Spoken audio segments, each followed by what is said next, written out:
Ladies and gentlemen, thank you. Listen to Pavarotti. Can I be your superhero?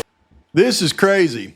And this right here should get, anybody that's questioning any results from the Idaho State Police lab, reasons for a lab audit. You see all of these samples right here? They have different case numbers. These are from a lot of different cases.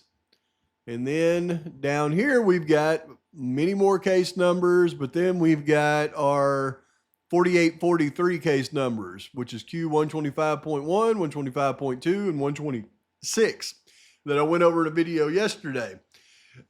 And I have double verified that when you look at this box right here, anything that says 0.001 or 0.0002, like you see here, or 0.062 or 0.061, anything that has a number that's greater than 0 in this Y column means there is a male chromosome in this DNA mixture.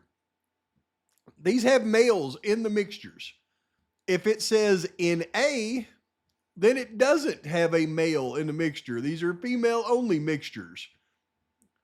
And there's not many in here, just this one right here. And this one right here is in A. So there's not many of them that doesn't have a male in the mixture, but these all have males in the mixtures, including 125.1, 125.2, and 125.6, as you can see right here.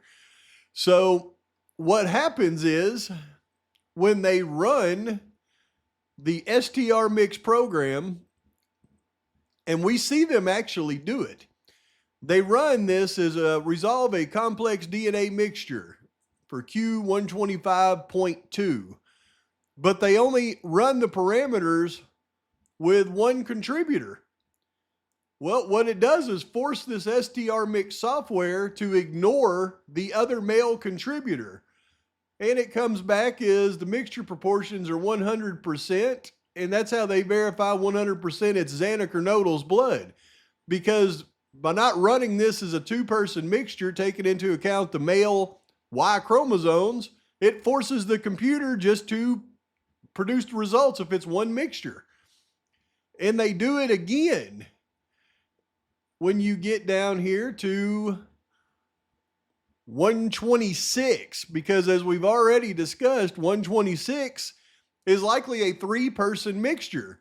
It's a major of Kaylee, a minor of Maddie, but then it's got another contributor in there that has Y chromosomes. It's a male. It's a three-person mixture. But because they run this as a two-person mixture, they come back with these very high results of Kaylee and Maddie.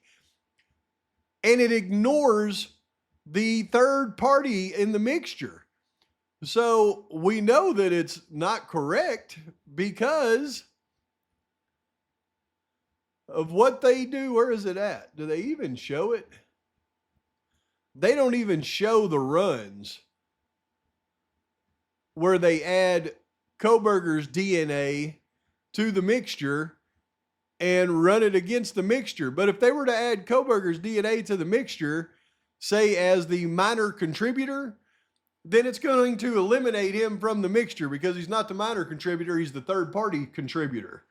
But we know that it's done because up here it shows where they ran another mixture with all these people and they exclude them all as contributors, including Kohberger.